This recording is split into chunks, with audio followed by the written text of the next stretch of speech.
They came just after dawn, the kind of early that feels borrowed from the night before.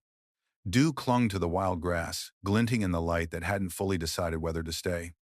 The truck tires crunched over gravel, heavy with dust and purpose. A bulldozer rolled off the flatbed with a shudder, its blade low, its cab empty but expectant. Behind it, men in orange vests moved with quiet efficiency. They didn't speak much, just nods and hand signals. It was supposed to be a simple job: clear the shrine, flatten the knoll, make way for the access road. A 3-hour task on paper. The shrine itself wasn't grand, not to an outsider. A modest white statue of the Virgin Mary stood in a crescent of old stone, surrounded by uneven benches and rusted candle holders long grown into the earth. But to the people of Willow's End, it was more than concrete and plaster. It was memory, it was mercy. It was the thing you passed on your first date, your last walk, your desperate prayer. Some called it the Lady's Hollow, others just called it her place. And though the new bypass was approved 6 months ago, no one had dared touch the statue until now. It stood at the edge of a clearing, framed by oaks that leaned inward like sentinels. The base was chipped, the paint faded, but her eyes were still cast downward, her hands parted in that eternal gesture of invitation. Children used to place dandelions at her feet. Old men tipped their hats as they passed. It didn't matter if you went to church or hadn't prayed in years. You didn't talk loud near the shrine. You didn't curse in front of her. And you never touched the statue. The crew didn't know all that. Not exactly. But they felt something. The foreman, a wide-shouldered man named Deke, who'd demolished entire hospitals without blinking, hesitated at the tree line. He rubbed the back of his neck and muttered something about strange quiet. The birds weren't singing. The breeze wasn't moving. It felt like a place holding its breath. Still, he gave the signal. Let's get moving. That's when the bulldozer refused to start. The ignition clicked. Once, twice, a third time. The engine coughed, turned over, and died. Deke frowned, climbed up himself, and tried again. Nothing. No lights. No fuel pressure, just dead silence. One of the younger guys joked about divine intervention. No one laughed. Another tried to check the battery cables. Tight as hell, he said. They tried the backup battery. Same result. Deke's hands hovered over the dash. He'd seen blown fuses, jammed starters, fried ignition coils, but this didn't feel like that. It felt intentional. From the edge of the clearing, someone was watching. A woman in a pale blue shawl stood just past the first row of trees, hands clasped in front of her. No one saw her arrive. And when they turned to look again, she was gone. The engine wouldn't turn that day, and for some reason no one could explain, no one tried again until morning. The first thing anyone ever said about the shrine was that it shouldn't have lasted a winter. Not with the way it was built. No foundation to speak of, just poured concrete on packed earth, and a statue hoisted up by 3 farmers with borrowed ropes and a ladder held together by prayer. That was in 1938, long before building codes or zoning permits. They didn't ask for permission, they just did it. Because back then, grief had a way of turning people into builders. It was Martha Langley who started it. Her daughter, Anne, had died that spring fever, they said, or something like it. There weren't hospitals close by, just a traveling nurse who came every other week, and by the time she arrived, Anne was already gone. Martha was quiet afterward, not bitter, just still. She stopped coming to church, but people said she could be seen walking the grove behind her house, always ending up at the small rise where the oaks formed a natural circle. When asked, she just said she liked the way the wind sounded there, that it felt watched. 6 weeks later, the statue appeared. A plaster-cast Virgin Mary, the kind sold from a catalog and shipped by train, was lowered into place on a cracked stone slab. A few neighbors helped level the ground. No ceremony, no priest, just Martha with a hammer, a bowl of nails, and 3 men who knew not to ask too many questions. A handwritten note taped to a nearby tree read, "This ground is for healing." No one touched it. Then came the stories. First, it was small things. A lost dog found curled at the base of the statue after 3 days missing. A blind man who claimed he could feel warmth from her hands. Candles that stayed lit in the wind. People scoffed. But they came anyway. Some out of curiosity, some out of desperation. And always, always quietly. You didn't talk much at the shrine. You just came, left your flowers or your silence, and went home with something you couldn't quite explain. Every few years, someone predicted it would fall. The soil would erode, the roots would crack the concrete, teenagers would knock it over, but none of it happened. Lightning struck the oak next to it once, split the trunk clean in half. The statue didn't even chip. A flood came through in 72, washed away the road and the fence posts, but the shrine stood untouched on its rise of dry earth. People started saying things they wouldn't say in daylight, things like she wants to stay. That's what made the highway proposal so unsettling. It wasn't just about new roads. It was about pretending like the shrine had no right to be there, that it hadn't earned its place. The town had grown up around it, then forgot it, then remembered again always when they needed to. And now, someone wanted to bulldoze it like it was just another obstacle. But obstacles don't whisper to children, they don't appear in dreams, and they don't stop engines dead without warning. They say grief makes you hear things. That silence becomes a kind of echo chamber, replaying the one voice you've lost over and over again until you start answering back. Maybe that's what happened to Martha Langley in the months after Anne died. Or maybe it wasn't grief at all. Maybe it was the beginning of something else, something that never quite ended. It was late April, after a night of heavy rain, the kind that makes the whole world smell like mud and sorrow. Martha had gone out early with a spade in one hand and a folded blanket in the other. She walked past the overgrown vegetable rows, past the shed with the rotting door, until she reached the grove. The ground squelched beneath her boots, but she didn't stop. She walked until the trees parted, until she stood in the center of that hilltop rise, the air thick with mist and birdsong. She laid the blanket down, knelt, and began to speak, not loudly, not in anguish, but like someone speaking to a friend who might still be listening. No one was there to hear it. But years later, a neighbor swore she passed by that morning and saw Martha sitting perfectly still, hands folded, lips moving. She didn't call out. She didn't want to interrupt. The air felt too full, as though someone else was already there. That was the day the promise was made. What Martha said has never been recorded, not exactly, but stories tend to fill in what silence leaves behind. And the version that stuck was this: if I can't have her back, then give me something that helps me remember she was real. And I'll keep it here. I'll protect it. Just give me something to hold on to. Whether those words were spoken to God or the Virgin Mary herself didn't matter. What mattered was what happened after. The next morning, Martha called in 3 men from the feed store. Said she needed help hauling something heavy. When they arrived, she had already cleared the space. The brush had been cut, the stones moved. In the center was a wooden pallet wrapped in canvas and tied with rope. She didn't explain how she got it or where it came from. She just pointed to the top of the hill. And without asking why, the men lifted it together and carried it into place. The statue was simple, mass-produced, paint slightly chipped at the base. But when they unwrapped it, one of the men swore the temperature dropped. Another said he smelled roses, even though nothing was blooming. And Martha? She didn't cry. She just touched the statue's hand and whispered, "You're home now." From that day on, the hill wasn't just a clearing. It was a vow. One made quietly, without witness or ceremony. A deal struck between one grieving woman and whatever mercy had the power to listen. A promise that if something sacred was given, it would never be taken for granted. And for decades, it wasn't. At first, it was just Martha. Some days she'd bring a basket with flowers, other days only herself. She never missed a Sunday. Rain, sun, wind, she was there. Word spread slowly, not because she told anyone, but because people saw her. A neighbor out fetching water.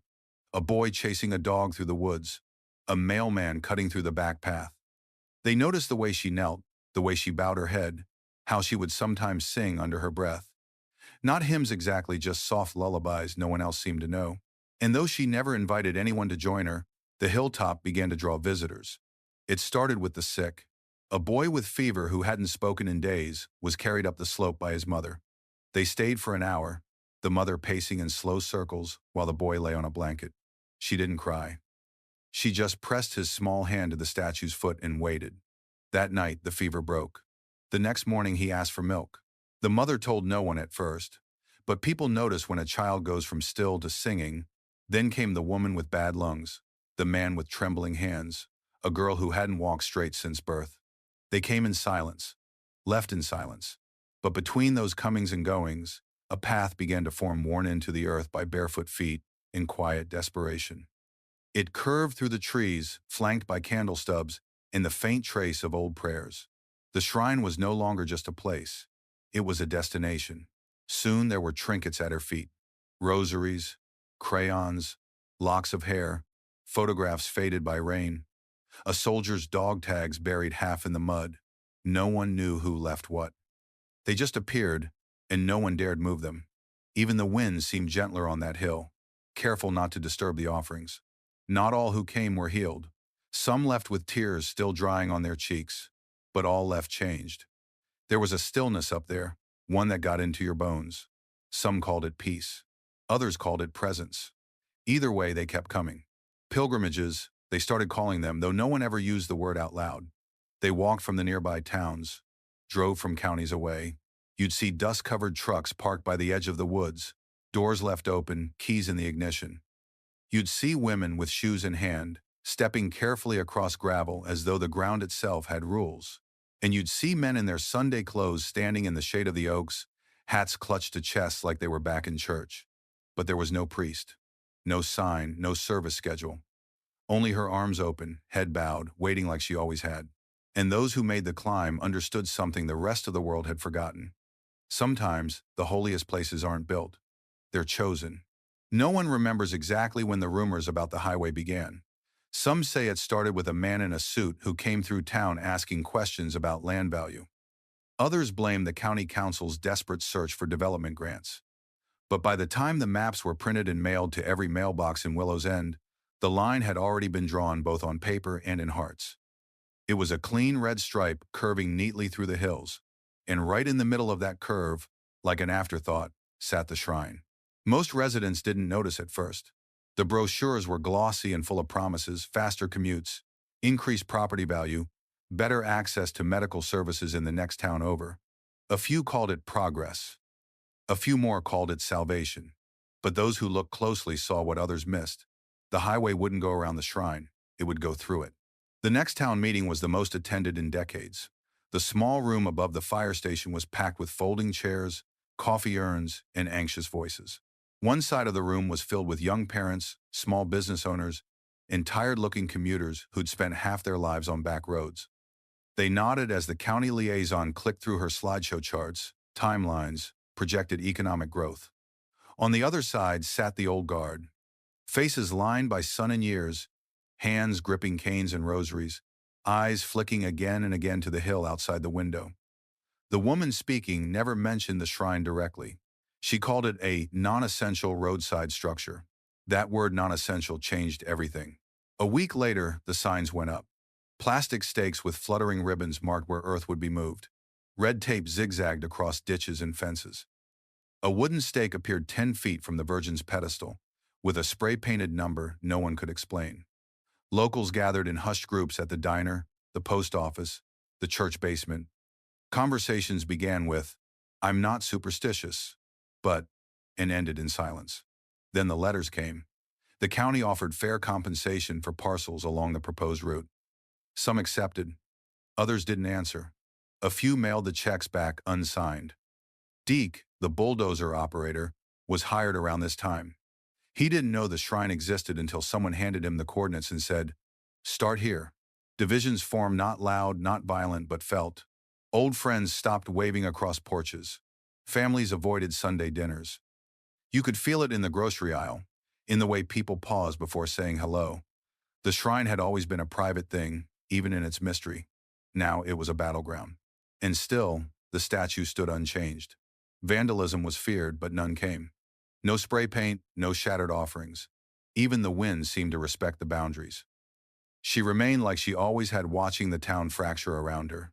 Gaze lowered, arms extended. A question without judgment, an answer without sound. And somewhere between asphalt plans and whispered prayers, a quiet war had begun between what could be built and what could never be replaced. The flags came first. Small, bright-colored triangles stabbed into the ground like teeth marks. Red for electrical, blue for water, orange for communications.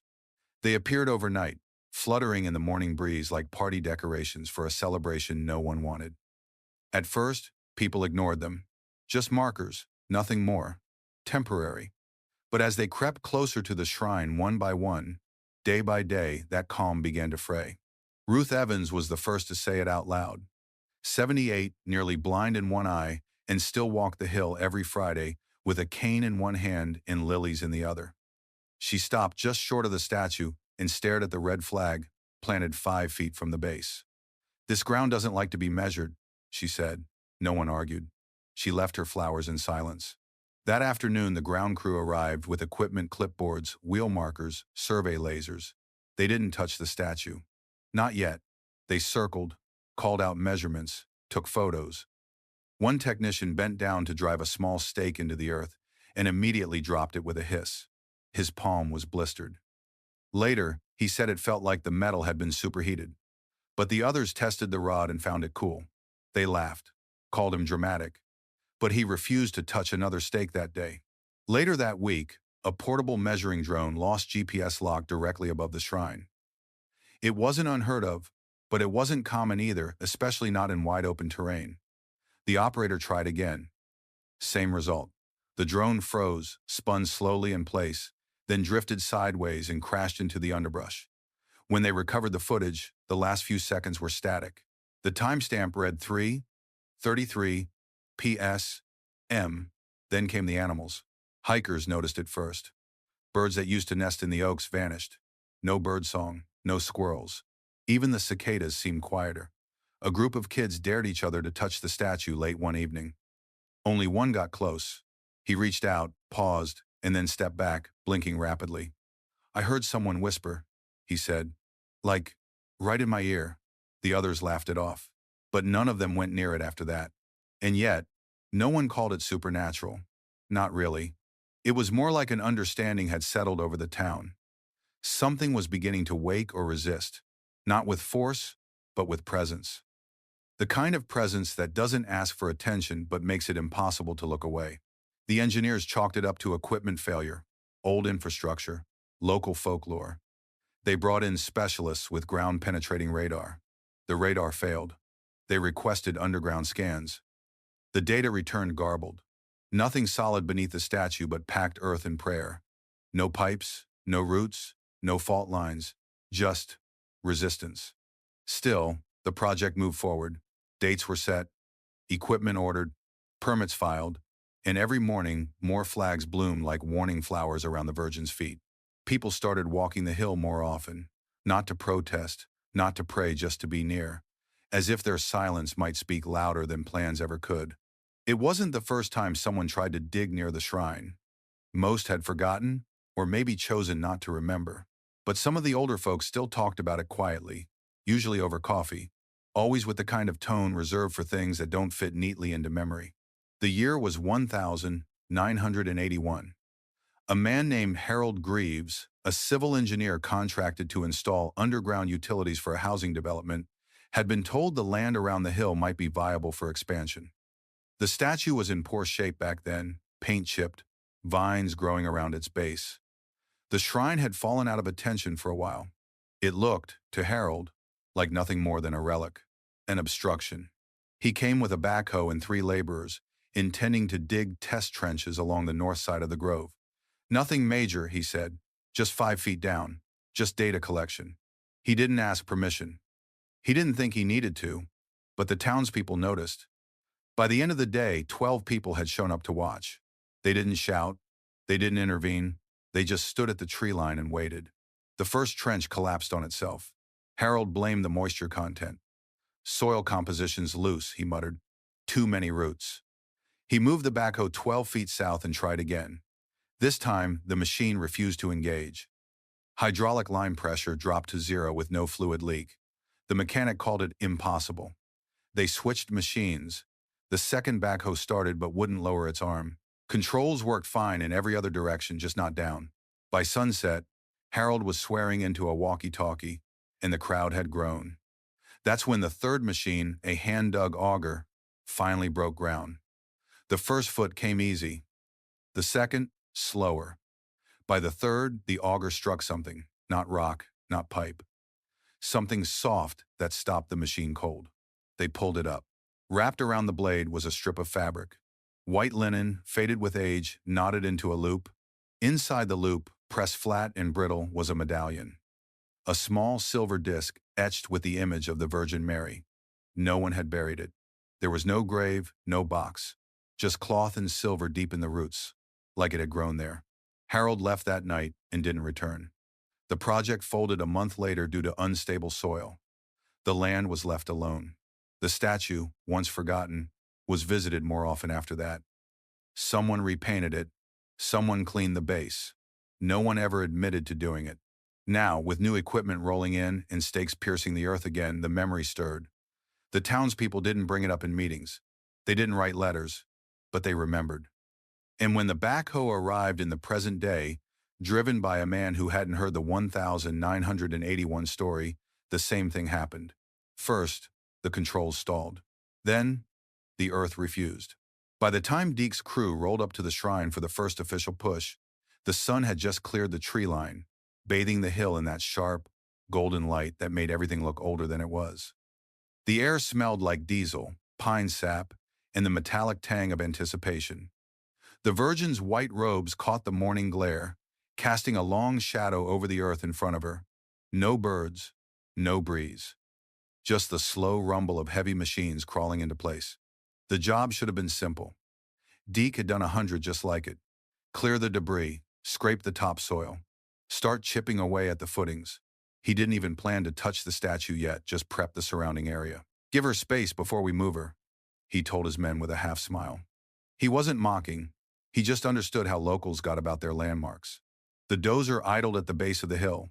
Deke checked the straps on his gloves, nodded to his spotter, then climbed into the cab. The machine groaned under his weight, steel treads shifting as it adjusted to the slope. He flicked the ignition. It caught. The engine throbbed. The blade rose. And then, it dropped. Not forward, not onto the dirt. It slammed back into its cradle with a force that jolted the entire chassis. The gauges on the panel lit up red. Oil pressure, hydraulic failure, engine temp spiking. Deke cursed and cut the power. The engine wheezed, sputtered, and died. His ears rang in the sudden silence.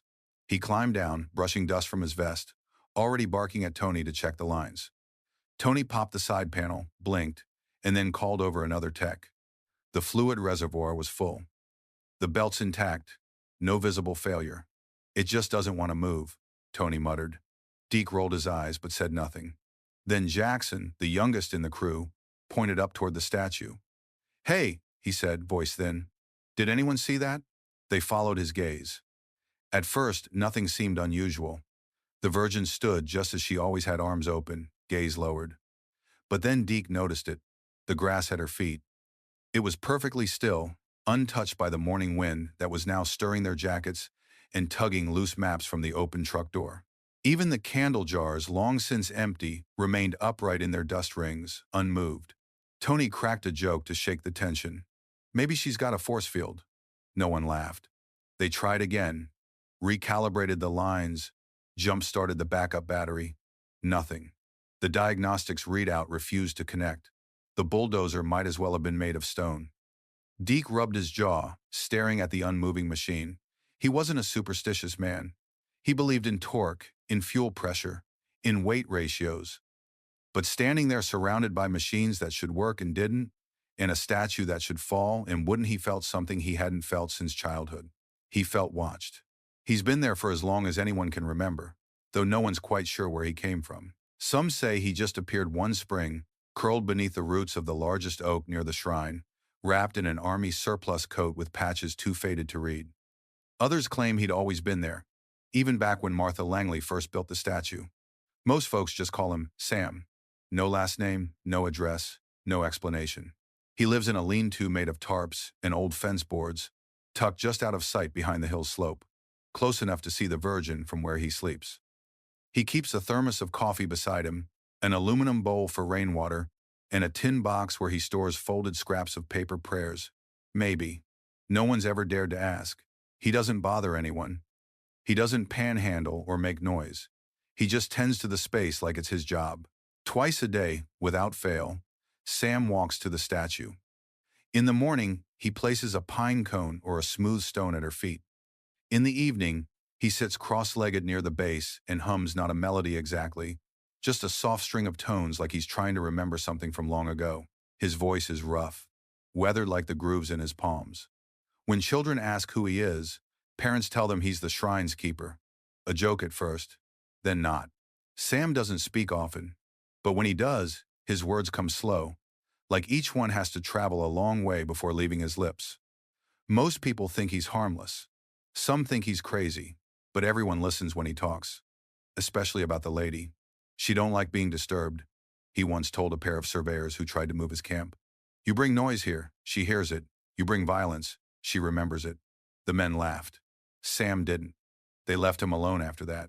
When the Bulldozer crew showed up, Sam didn't argue. He didn't raise his voice or hold a sign. He just stood beside the statue, arms crossed, watching.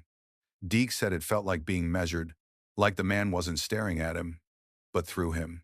That night, one of the crewmen passed by the hill after a late beer run.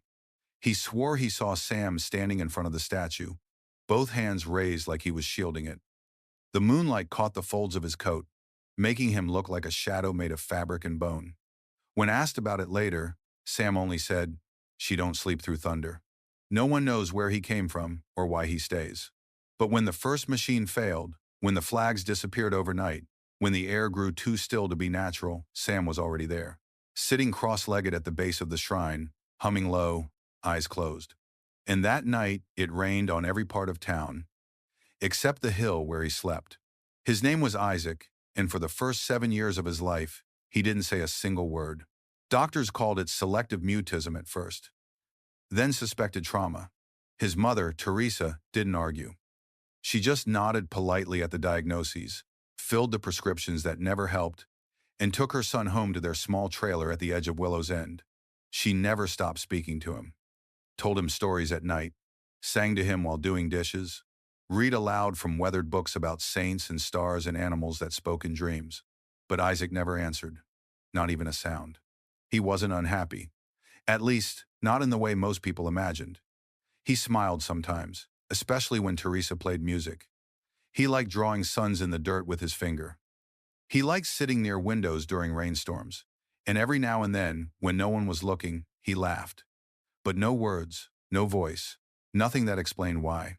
One Thursday morning, just after the sun broke through a week of storm clouds, Teresa made a decision. She packed a thermos of hot tea, wrapped Isaac in his puffy green coat, and walked with him down the old gravel road toward the shrine. She hadn't been there in years, not since her mother's funeral. Life had gotten loud, and the statue had fallen into the background noise of survival. But lately, something had shifted. Stories floated through the diner and school parking lot like pollen about engines that failed, about birds that circled but never landed, about a feeling that came over you when you stood too close to the Virgin. She didn't go there expecting a miracle. She went because she was tired, and because Isaac didn't resist when she took his hand and led him toward the trees. They arrived mid-morning. The shrine was empty, just a few melted candles, a scattering of damp leaves, and the statue, quiet as ever, with her gaze cast gently downward.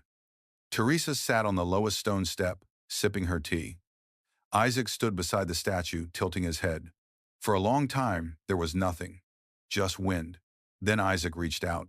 He placed his hand on the Virgin's foot gently, like he was afraid to break something. He stood like that for a moment, then turned to Teresa and said, clearly, softly, "She's listening."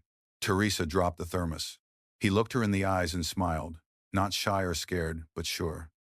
She said, "I don't have to be afraid anymore." Those were his first words.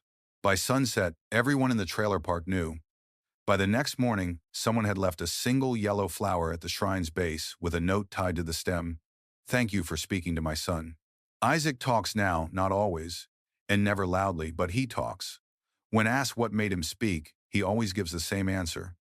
"She didn't ask me to, she just waited." And that's the part that stays with people. Not the miracle, but the patience. The way a statue stood still long enough for a boy to find his voice. It started with a phone call.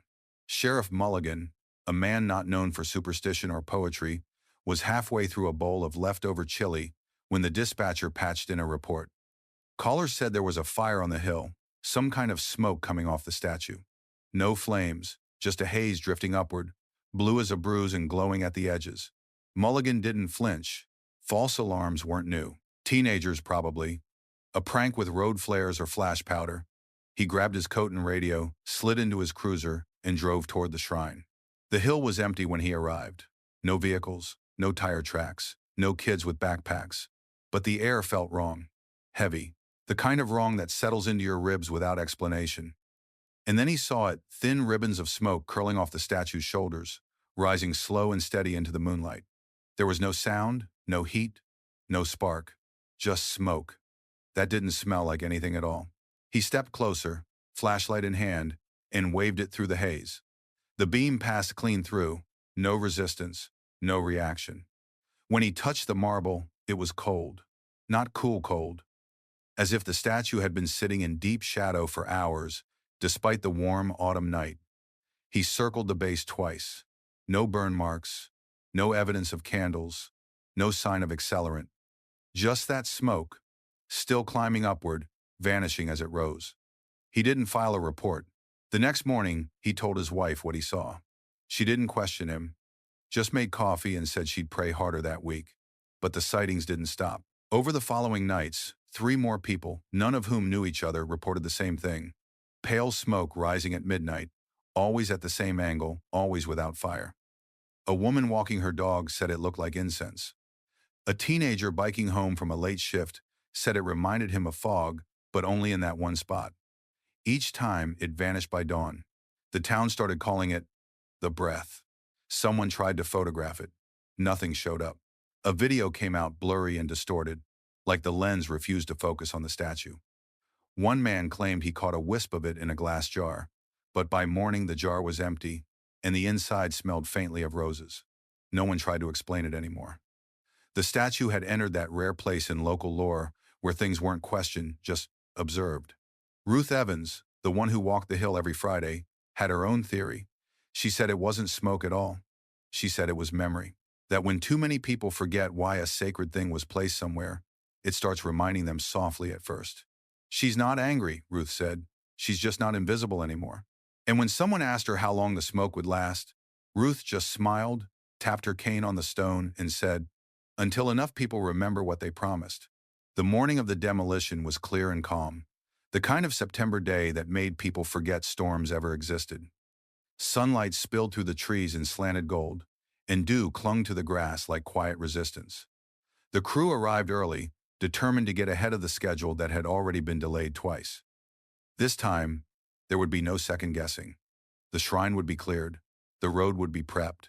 No more stories, no more setbacks. Deke stood by the lead bulldozer, clipboard in hand, barking updates into his walkie. The machine had been inspected, oiled, topped off with fuel. It had passed diagnostics that very morning. No faults, no hiccups. The men moved like they were trying to outrun a rumor. They laughed louder than usual, joked about old ghosts and miracle statues. But no one went near the Virgin. Not directly. She stood at the edge of the clearing, just as before, arms open, gaze lowered. The breeze touched everything except her robe. A small pile of offerings lay at her feet. Flowers, coins, a single handwritten note folded 4 times. Someone had brought fresh lilies in the night. No one knew who. At 7:43 a.m., Deke gave the signal. The operator, a veteran named Gus, climbed into the cab. He adjusted the seat, checked the controls, and keyed the ignition. The engine rumbled once, caught, then sputtered and died. He frowned, turned the key again. Nothing. Dead? He radioed for diagnostics. Battery was strong. Fuses intact. Fluid levels perfect. Deke cursed under his breath and waved over Tony to recheck the starter. Everything looked fine. They tried the auxiliary starter. Still nothing. The machine refused to breathe. Gus stepped down, muttering. He'd moved church steeples and war memorials. Nothing had ever refused to start like this. A mechanic hooked up a tablet to read the onboard system. The screen flickered. Error code after error code scrolled across the display, each one tied to a different system failure. Impossible, Tony whispered. It ran like butter 10 minutes ago. The second bulldozer, parked 10 yards away, was brought in. Same result. It started once, groaned, then shut itself off mid-idle. That one didn't even throw an error code. It just went quiet, like something had reached inside and flipped a switch. Then came the stillness. No wind, no birds, no chatter from the crew, just the subtle hum of the earth holding its breath. And then, from the hilltop, a sound. 3 deep, low tones like a church bell underwater. No one could say where they came from. There was no bell tower, no machinery, but every man there heard it. Gus stepped back from the cab. Deke didn't speak. No one did. They packed up early that day. Later that evening, someone drove past the site and noticed both dozers parked exactly where they'd stalled. The Virgin still stood, untouched. The lilies hadn't wilted. And the machines? They wouldn't start for 3 more days. And when they finally did, it was miles away, nowhere near the hill. His name was Felix Harper, and he didn't believe in anything he couldn't measure. He came from the city button shirt, leather portfolio, digital calipers clipped to his belt. He was the kind of man who walked into a room and began counting ceiling tiles without realizing it. He didn't smile much, didn't speak unless he had to. That morning, he stepped out of a rented SUV with clipboard in hand and a look of quiet superiority. If the foundation's the issue, he told Deke, I'll find out why. No one told Felix about the bell. No one warned him about the boy who spoke, or the man who hummed by the trees, or the streaks of blue smoke that sometimes rose at midnight and left no trace by morning. They just pointed to the base of the Virgin Mary statue and said, we need measurements, depth, width, concrete age. Felix walked toward the shrine without hesitation. It was a cloudless day, windless too. The grass had recently been trimmed by a volunteer who never gave their name. Felix crouched down at the statue's base, bracing a hand on the marble pedestal as he examined the visible crack running along its western edge. He muttered to himself, began tapping the concrete with a weighted hammer, and noted the reverberation. Then he paused. He later told Deke that it felt like the air shifted the moment his skin touched the stone. Not the weather, the air. Like the oxygen itself had thinned. His ears rang faintly, and a pressure built behind his eyes. He thought it was a migraine. He'd had them before. He blinked hard and kept working. A minute later, he fell backward into the grass, hands trembling. Tony rushed to help him up. Felix's pupils were uneven. His speech slurred. Take him to urgent care, someone said, but Felix waved them off, gripping Tony's arm like it was the only solid thing in the world. She said something, he whispered. They thought he was having a stroke. They drove him to the county hospital. He passed every test, brain scans, blood work, no neurological episode, no damage. The attending physician said his vitals were normal. But Felix refused to go home. He sat in the ER hallway for hours, rocking slightly, repeating a single phrase under his breath. They're not done, she said. They're not done. Later, in private, Felix confided to a nurse that the moment he touched the base of the statue, he felt a vibration travel through his bones, not like machinery or thunder, but like music too old to recognize. Something ancient, something maternal. He resigned the next day, filed the paperwork electronically from his motel room, and left town before sunrise. His final email to the project manager was 1 sentence long. This foundation is beyond my qualifications. The first report came from a teenage girl named Amber, who had skipped volleyball practice and taken the long way home past the shrine. She told her mother she saw a woman standing in the trees a little ways off the path, near the largest oak. Said she thought it was just someone from town, maybe praying or visiting. But when she looked back after walking a few steps, the woman was gone. No sound, no footsteps, just a soft rustle in the leaves and the faintest scent of lilies. Her mother chalked it up to stress, a trick of the light.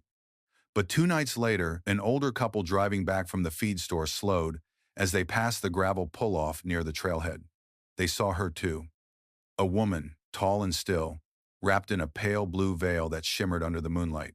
She was facing the statue, head bowed, hands hidden in her sleeves.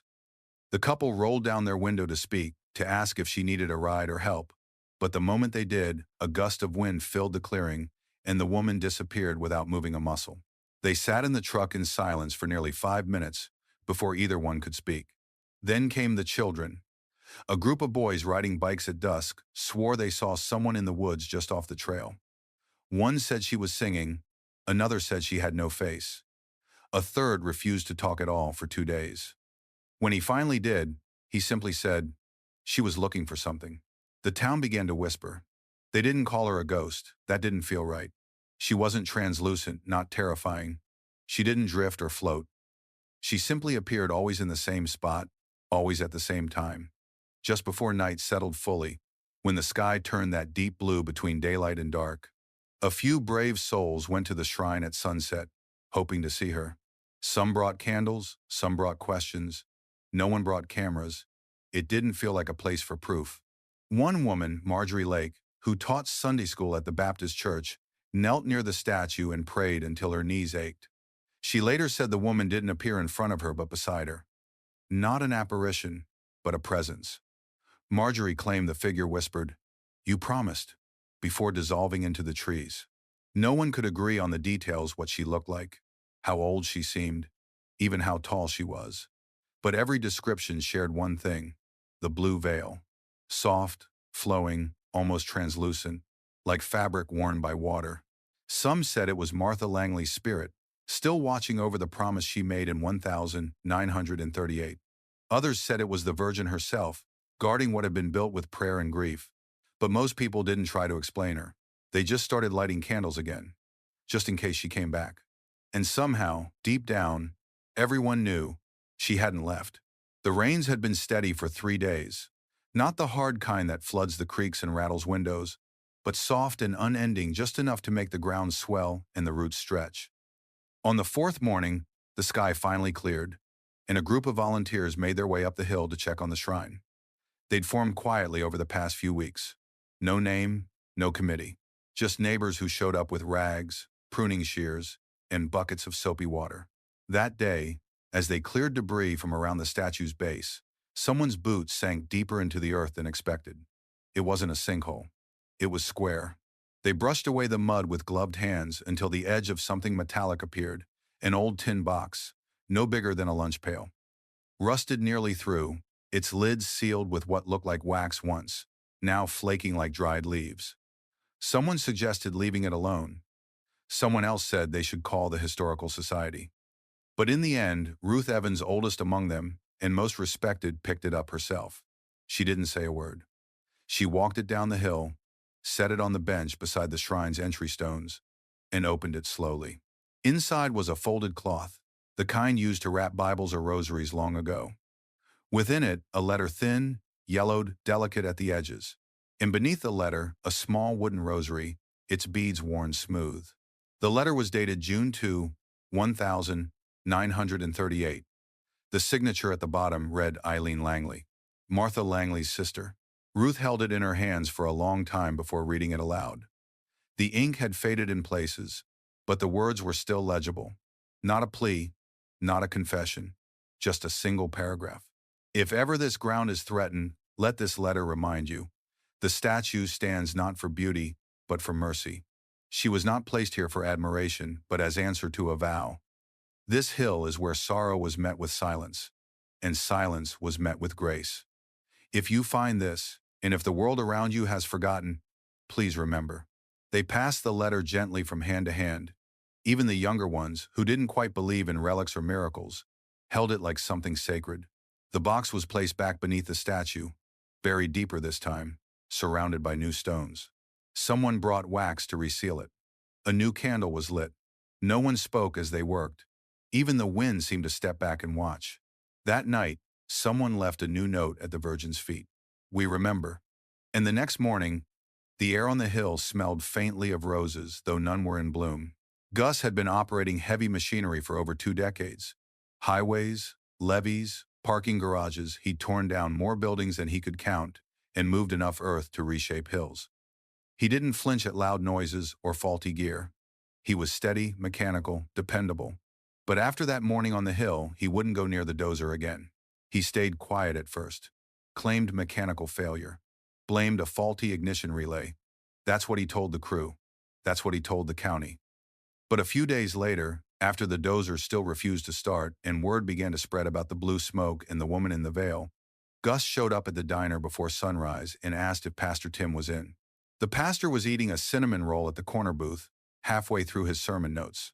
Gus sat across from him, hands shaking slightly, not from fear, but from the weight of what he was about to say. "I need to confess something," he began. "I didn't see her with my eyes, not at first, but I felt her." He described sitting in the bulldozer cab, ready to lower the blade, when a sudden pressure filled the space like the air had thickened. He said he could feel someone behind him, standing in the cab, though the door was shut and locked. "I've been alone in machines my whole life," he said. "But this was different. I could feel her breathing." Pastor Tim listened, saying nothing. Gus went on. Said the controls didn't just fail, they froze under his hands. Said the pedals felt like stone. Said he looked down and saw a handprint on the inside of the glass. Small, delicate, like a woman's. But there was no one there, just the Virgin, outside, unmoved. He tried to push through it. Told himself it was a trick of the light, maybe stress. He turned the key again. That's when he heard it. Not a voice exactly, more like a tone, a vibration, humming deep in his chest. Not from the engine, from beneath the hill. And layered into that vibration, a phrase surfaced in his mind as clear as his own thoughts. "I was placed here by promise. You do not break promises with blades." He shut down the dozer, climbed out, and walked straight off the job. "I've never walked away before," he told the pastor. "Never. But this ain't something a wrench can fix." The pastor asked if Gus wanted to pray. He said no. He just needed someone else to know. Later that day, the county sent a replacement driver. He never showed up. The official report listed staffing delays, but word around town said he never even made it past the hill. Just turned his truck around and left. As for Gus, he moved 2 counties over. Took a job on a small farm, far from highways and hills. But even now, when people ask what happened up there, he always gives the same answer. "I didn't see a miracle. I met one." They gathered without a single word printed on a flyer, without a Facebook post or church bulletin to guide them. No one planned it. No one led it. But as the sun set behind the western hills, dozens of people began arriving at the base of the shrine with matches, candles, lanterns, and jars filled with flickering tea lights. Some came in trucks. Some walked in silence from their porches. A few brought lawn chairs. Most just stood. By nightfall, the hill was glowing. It started with a small circle, 10 candles, maybe 12 spaced out evenly around the Virgin's base. Then more appeared, as if summoned. Soon, the entire clearing pulsed with soft, amber light. Shadows stretched tall behind the trees, and the statue herself seemed to radiate a warmth that had nothing to do with flame. There was no agenda, no speeches, no slogans or picket signs, just presence. The mayor stood off to the side, coat zipped up to his chin, his wife beside him gripping a thermos of coffee neither of them drank. Deke came too, though he kept to the back and didn't speak. Even some of the younger families who had once welcomed the highway as progress were there now, clutching their children close, eyes fixed on the white figure at the center of it all. At one point, someone began to hum. A low, slow melody, part lullaby, part hymn. Others joined in. Not everyone knew the tune, but it didn't matter. The sound rolled gently across the field like mist. Then Ruth Evans stepped forward. She had her cane in one hand and a folded shawl in the other. Her walk was slow, but unshaken.